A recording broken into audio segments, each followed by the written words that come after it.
ಪ್ರಾರ್ಥನೆ ಮಾಡುವವರು ಪಾಪದಲ್ಲಿ ಬೀಳುವುದಿಲ್ಲ, ಪಾಪದ ಬಲೆಯಲ್ಲಿ ಸಿಕ್ಕಿಕೊಳ್ಳುವುದಿಲ್ಲ. ಪ್ರಾರ್ಥನೆ ಮಾತ್ರವೇ ಎಲ್ಲ ಪಾಪದ ಬಂಧನಗಳಿಂದ ತಪ್ಪಿಸುತ್ತದೆ. ಸತ್ಯವೇದದಲ್ಲಿ 3 ಜನ ವ್ಯಕ್ತಿಗಳ ಬಗ್ಗೆ ನಾವು ನೋಡುತ್ತೇವೆ.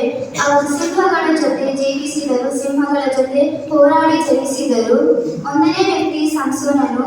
ಈ ಸಂಸೋನನ ಮೇಲೆ ಸಿಂಹವು ಗರ್ಜಿಸಿತು. ಅವನನ್ನು ಸೀರೆ ಹಾಕುವುದಕ್ಕೆ ಸಿಂಹವು ಅವನ ಮೇಲೆ ಬಂದಿತು. ನ್ಯಾಯಸ್ಥಾಪಕ 14:5.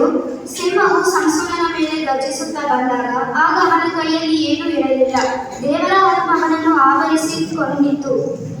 ಆ ಸಿಂಹವನ್ನು ಹೋದ ಮರಿಯಂತೆ ಸೀಳಿಸಿ ಬಿಟ್ಟನು. 2ನೇ ವ್ಯಕ್ತಿ ಇಸ್ರಾಯೇಲರ 2ನೇ ಅರಸನಾದ ದಾವೀದನು. ಸಿಂಹಾಸನಕ್ಕೆ ಬರುವ ಮುಂಚೆ ತನ್ನ ಕುರಿ ಮಂದೆಯನ್ನು ಕಾಯುವಾಗ ಸಿಂಹವು 1 ಸಲ ಗರ್ಜಿಸಿತು. ಹಿಂಡಿನಲ್ಲಿ ಇದ್ದ ಒಂದು ಕುರಿಯನ್ನು ತೆಗೆದುಕೊಂಡು ಹೋಗುವಾಗ ದಾವೀದನು ಸಿಂಹದ ಗಡ್ಡವನ್ನು ಹಿಡಿದುಕೊಂಡು ಅದನ್ನು ಸೀಳಿಸಿ ಸಾಯಿಸಿದನು ಮತ್ತು ಅದರ ಬಾಯಿಂದ ತಪ್ಪಿಸಿದನು. ಇದನ್ನು ನಾವು 1ನೇ ಸಾಮುವೇಲ 17:34-35 ನಾವು ನೋಡುತ್ತೇವೆ. 3ನೇ ವ್ಯಕ್ತಿ ದಾನಿಯೇಲನು.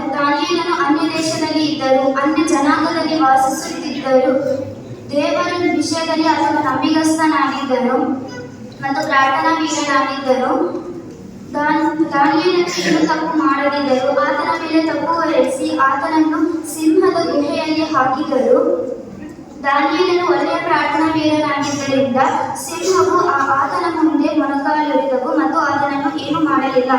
ಪ್ರಿಯ ದೇವರ ಮಕ್ಕಳೇ, ಈ ಚಿಕ್ಕ ಸಂದೇಶದಿಂದ ನಾವು ತಿಳಿದುಕೊಳ್ಳುವುದು ಏನೆಂದರೆ, ನಮ್ಮ ಜೀವನದಲ್ಲಿಯೂ ಸಹ ಅನೇಕರು ಸಿಂಹಗಳಂತೆ ನಮಗೆ ವಿರುದ್ಧವಾಗಿ ಹೋರಾಟಗಳು, ಹಿಂದೆ ಅವಮಾನಗಳು ಬಂದರೂ ನಾವು ಎಂದಿಗೂ ಹೆದರಬಾರದು.